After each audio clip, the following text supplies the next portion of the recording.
Hey, Lisa, good morning. Hello. It's a chilly one today. It's winter. It's snowing. It's exciting.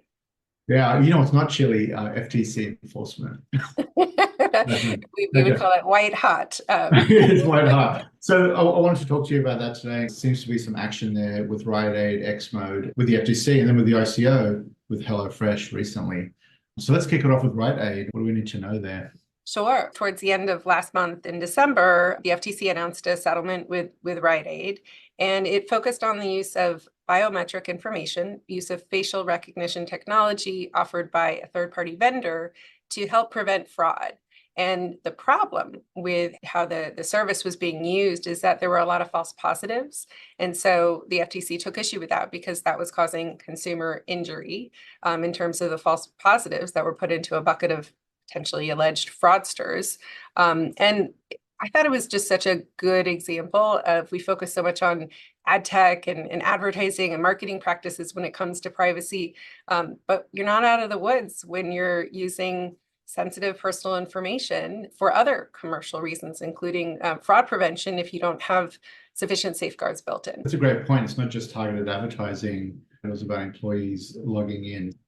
When they received those false positives, was it just the sheer number of them was too much for the FTC, or were they biased? Did they lean towards certain demographics or anything? Yeah, I mean, this is the issue with facial recognition technology. There certainly has been studies on that it, unfortunately, absolutely, particular demographics has higher rates of false positives than, for example, Caucasian people don't have as many false positives. And so it really went to this issue of algorithmic fairness. You're using machine learning, automated decision making to tee up a decision whether a person is likely to be a fraudster. And that had too high a false positive rate. And I think the question is, well, what's enough? What crosses that line? And I think here we're talking more about low-hanging fruit issues of, did you have a sufficient program at all? What was the thoughtful program? Were you aware of false positives? Were you evaluating it? Were you trying to mitigate that risk? And that would be a dynamic type program, right? Because the data is constantly being trained. And so I think here the issue was having a sufficiently robust program to prevent or at least substantially mitigate the potential and foreseeable harms. The game's totally changed, where it's not just let's deploy this new technology. It really has the potential for harm in a lot of areas, for bias, for infringements on privacy. And we can't, as a brand, keep rolling with these things without these thoughtful programs. Right. And I think the moral of the story is it's not that you can't use these kinds of technologies, right? Fraud is a big problem for retailers. So you can use technologies to help mitigate the risk, but it really has to be a thoughtful execution. And particularly when you're using vendor technology, think about that in terms of the diligence beforehand, but then there's the ongoing monitoring once you have that type of technology or vendor services in place. Well, tell us about X Mode. The FTC's moved on from Kachava or found another place to talk about Well, location.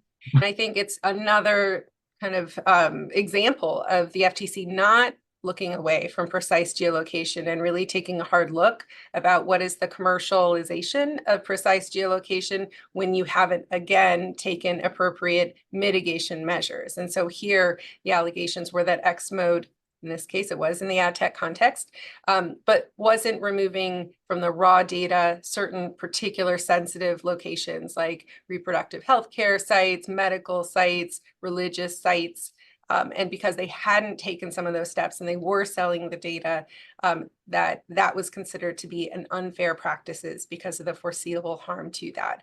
And I think again, the moral of the story is it's not that location data as commercializing location data is unlawful. That's not what the law says right now. It does mean, though, that you need to anticipate what could be potential harms and are there ways to mitigate that in terms of the business practices.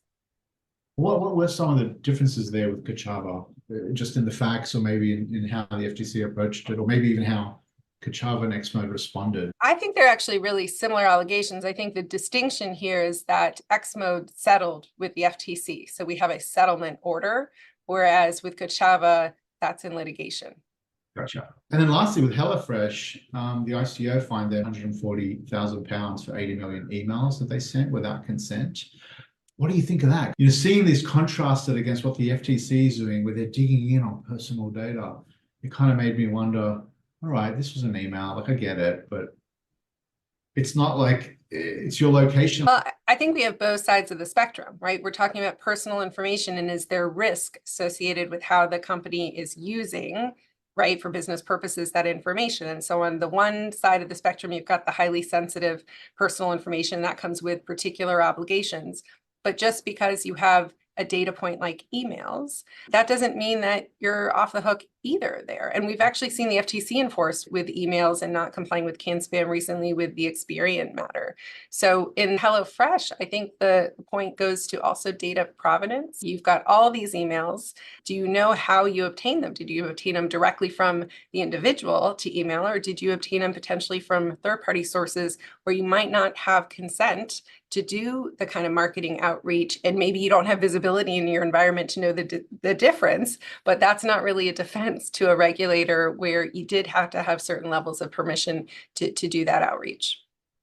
Yeah, it's funny. And the other angle on it was you send 80 million emails and you get fined 140,000. And ROI is good on emails because they don't cost a lot.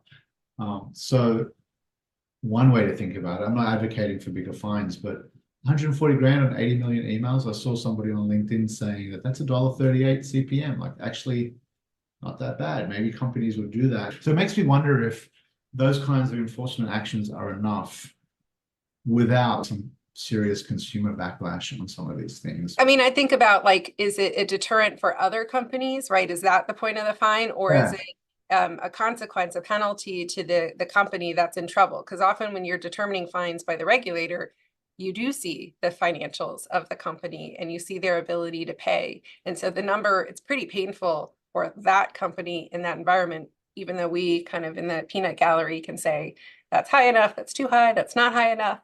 I'm sure HelloFresh, coming out of the pandemic and subscriptions, probably did not appreciate having to pay that kind of fine.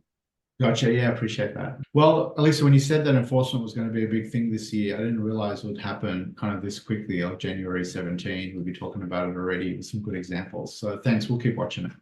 Sounds good.